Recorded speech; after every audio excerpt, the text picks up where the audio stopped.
welcome to the very first official episode of the C3S Business School Podcast. This is more than podcast launch for us. It's the beginning of deeper conversations about leadership, globalization, education, and the real student experience behind academic institutions.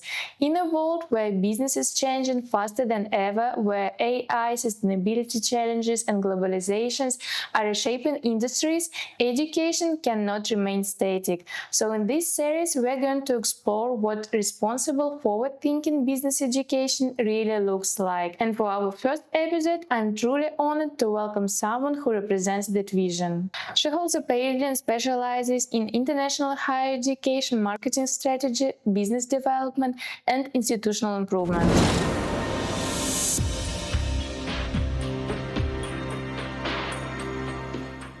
Dr. Maria Dugarte, welcome and thank you for leading this first conversation. Thank you for having me. I'm so excited to be here doing the first podcast of C3S Business School. So before we start to talk about strategy, I love to start with something more personal. When you was in your beginning of your career, did you already know that education leadership would become your path? Not really. I did my bachelor's in economics and then I turned out to be working in education from stocks change and portfolio investments. So it was quite a change. But I'm happy I took it because I really feel this is a journey that I was supposed to do. And when you look at students today compared to students 10 or 15 years ago, what do you think has changed the most? Are they more ambitious or maybe they're more anxious? I think everything has changed. I mean, the way that people are raised, educated, the way that all students see different worlds in just one world, the technology, AI, the use of the mobiles and computers, and everything has changed. So I think it was difficult when past generations had to study, and now everything is super accessible and you can actually learn different sectors and industries than we used to have the option to learn from. So I think right now you basically can learn whatever you have in mind. If you put your mind to it, you can learn everything you want. So do you think these changes are mostly positive or challenging for institutions? Well, I think they're positive because now we have more tools and AI certainly is a big part of it. Let's say communication skills, like in-person skills, is quite a bit challenging for this generation because they are not forced to engage but with the phone, right? So I think that part other previous generations have it easily. Right now it's quite a bit of challenge to engage in some serious conversation rather than, try to understand what the other people is actually saying. So yeah, it's positive in a way, yeah. And you lead the school academically, strategically, and you also support student welfare. So from your perspective, how would you personally define leadership in an academic institution like C3S Business School? Yeah, I lead all these three departments. I think leadership doesn't have to, it's not related to a title, but the way that you feel other people, you make other people feel about you when you are in certain position. Of course, you will have people that won't like you. That's in every job or in every family, I'll say.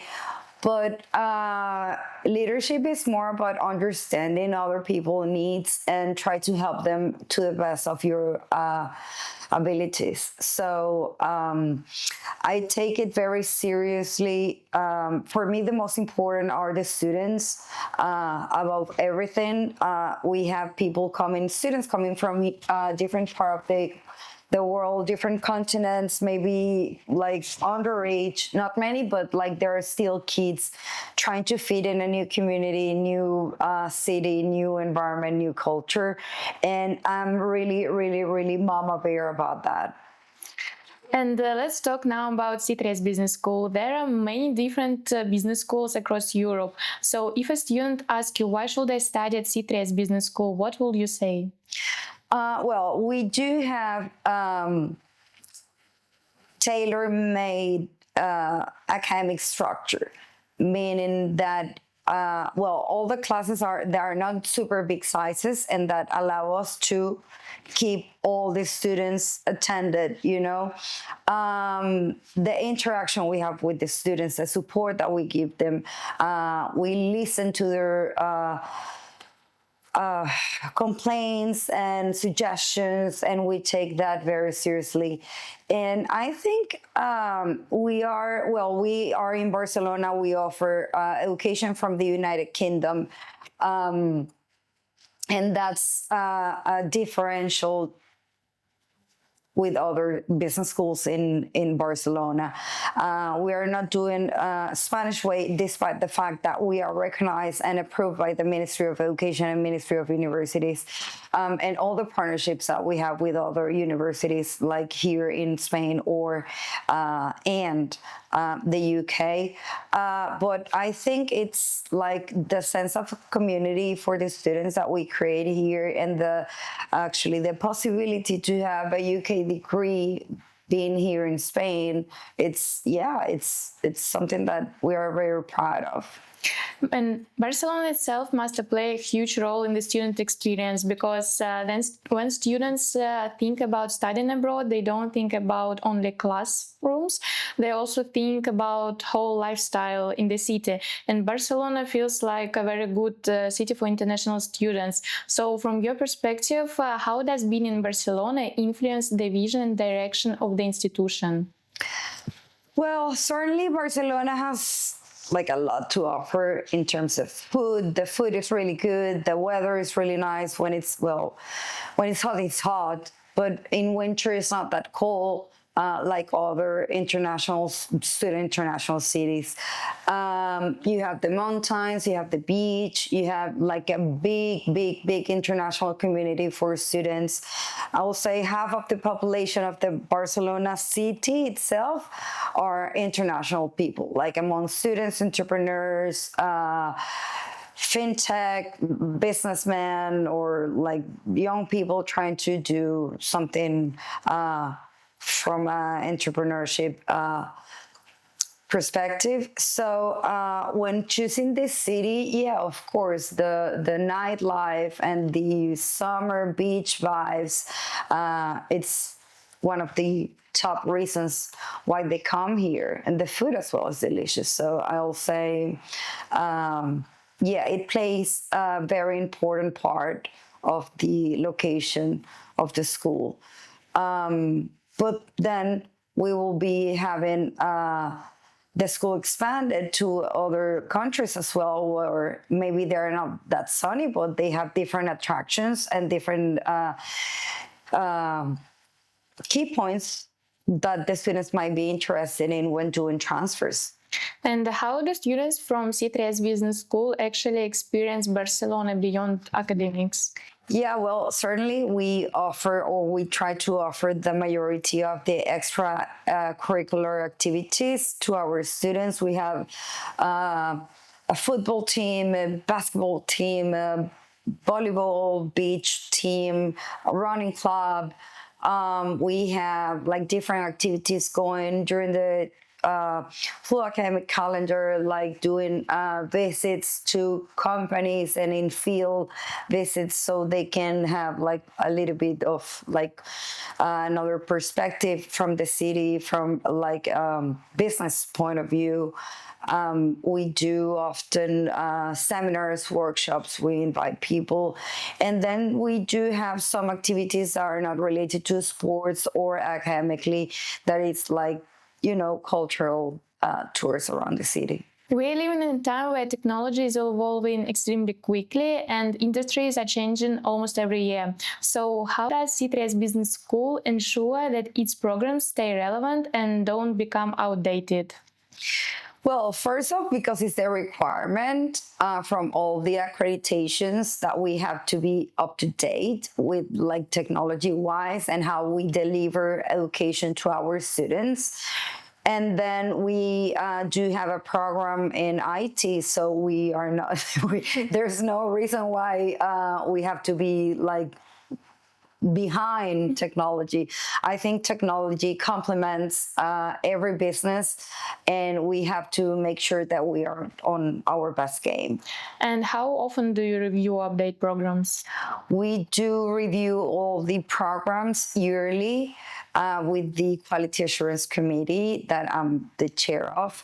So we have to make sure we comply not just with technology standards, but academically, safety measures, staff, like everything is like evaluated, and we have complied with the previous evaluation. So we just like keep growing and keep improving for better. And let's talk about something that every student is thinking about, the job market.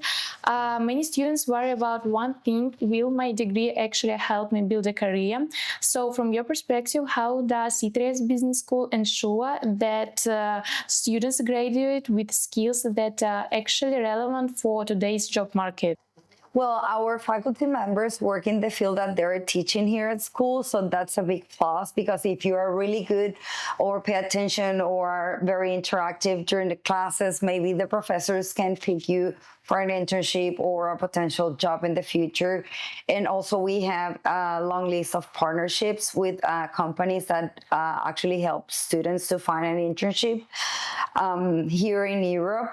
Not just here in Barcelona, and we have a department that helps students to create the CVs, profiles on LinkedIn, help them train for interviews.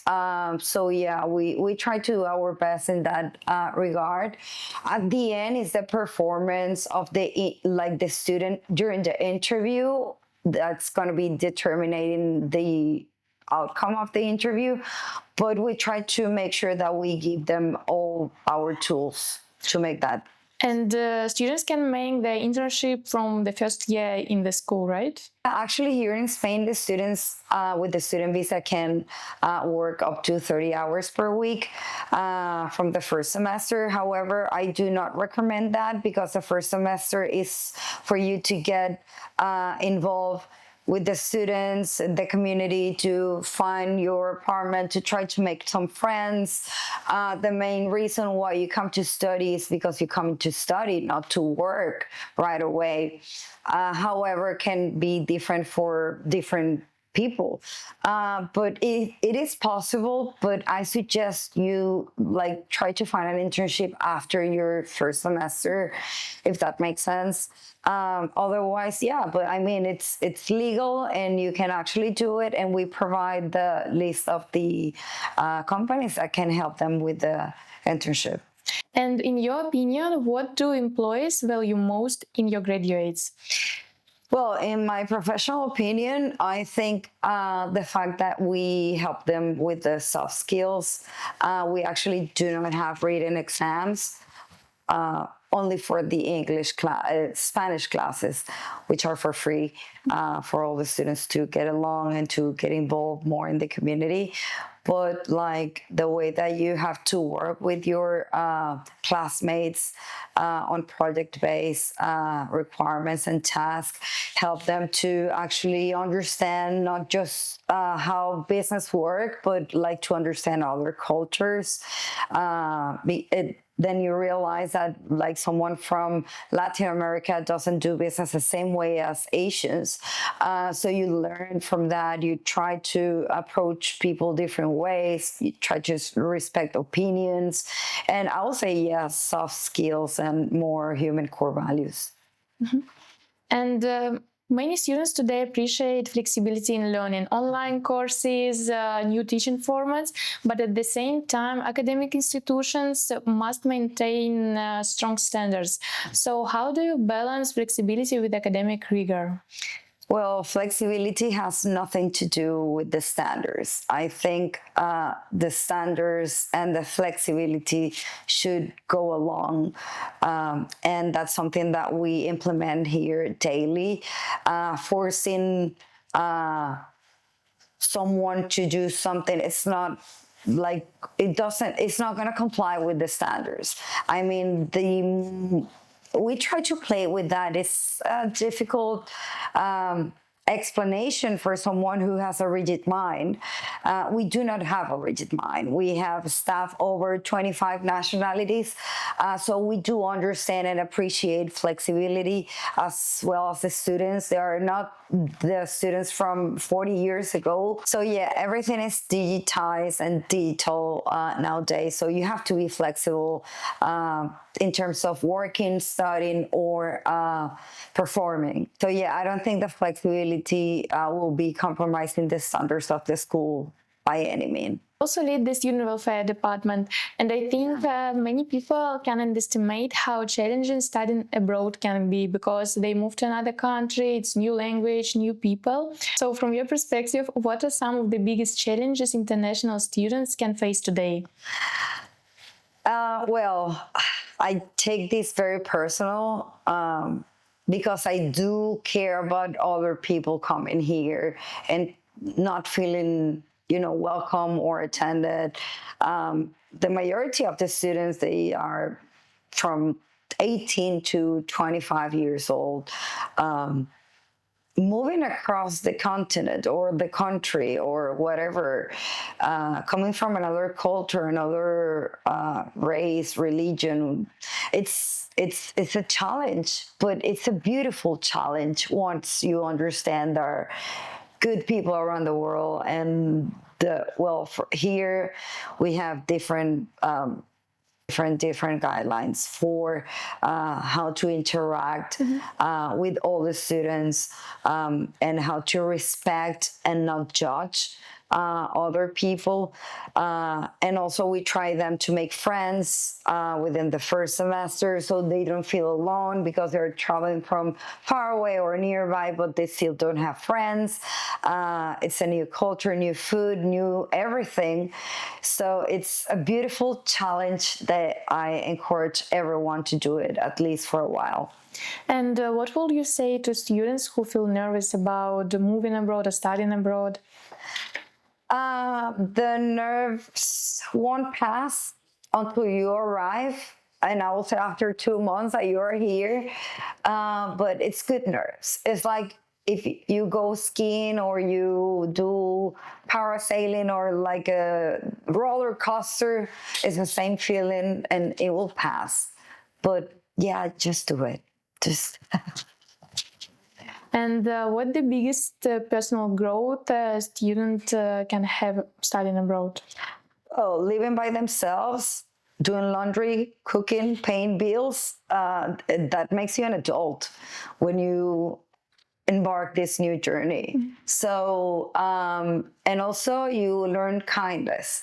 So I think most of them have to put themselves in other shoes and learn from firsthand how to be respectful and how you can be and how that impact other people. So, and students today expect to be heard and involved in their educational experience. So if a student ever feels unheard or uncertain about something, what should they expect from C3S Business School? Oh no, we're always listening to them and try to, fix or keep doing what we were doing. And trust me, nowadays, no one stays silent. They all gonna share their emotions, thoughts. They're gonna give feedback, even when it's not asked for. So yeah, we're very open. So anyone can mention something in a respectful manner and they will be listened. And quality assurance sometimes can sound very technical, but from a student's perspective, what does quality assurance actually mean in practice? We run surveys for everyone, students, alumni, staff members, faculty members, and collaborators to see how we can improve. So that's part of the quality assurance process, and everything has to be, A+ game. The students actually give us like a good feedback from the student council, from the other students for new projects or getting better at something that we already have. Let's imagine now that one of our listeners is 19 or 20 years old and they want to build a career in marketing and entrepreneurship. So which advice would you give them? In terms of? To build a business, which skills they... Again, for entrepreneurs? Marketing, just... Yeah, you have to be curious. You have to choose different fields. Try to understand them, check what's your vibe, how you can cope the most with these environments, the people who work with those industries. And keep trying. I mean, when you're that young, you think that if you fail, you'll never recover. But yeah, that's the beauty of like being that young, that you can actually find yourself in different industries and try to do the best that you can do. Stay curious, always ask for advice, try to find new people who get information for you as well. Try to use all these AI tools for good. And yeah, keep it going. And what mistakes should they try to avoid early on? Well, think that you know it all. That's the first mistake that you can actually make, that you don't know everything that's happening and you don't have all the knowledge in the world. So accept criticism in a good way. Try to understand different perspectives. Do not plagiarize others people's work. Try to be creative, and don't get frustrated. Get more focused in one thing than getting frustrated and thinking that you're not going to be able to make it, because at some point you will. Try different times, try it 100 times, change the niche, change the industry, change the way you think, like go into a silent moment, rethink again, and put yourself out there. You also chair the Quality Assurance Committee, which focuses on institutional development. So how do you personally approach institutional improvement? As I said before, we have to comply with all these regulations from the UK and Spain and other countries that we're partners with. So this department makes sure that everything is up to date and everything is like complied and achieved by each department that we have in the school. So yeah, we have quarterly meetings in order to keep things straight. And if we record this podcast in 10 years again, Again? How do you think business education will look different? It will. It will. I mean, we are not the same people that we were 5 years ago when COVID started. Everything now is digitized. So it will be really different, really, really different. I cannot say how, because I'm not a tech person, but like we also take the students to tech fairs and technology and AI and all this new stuff developing with the student services department.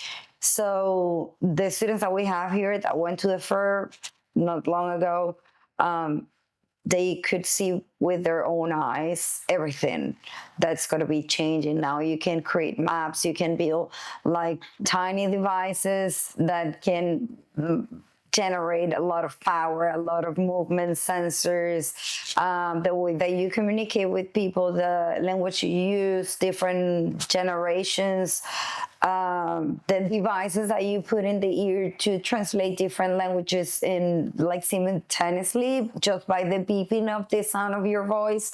It's amazing. So yeah, we'll be with the Jetsons anytime soon.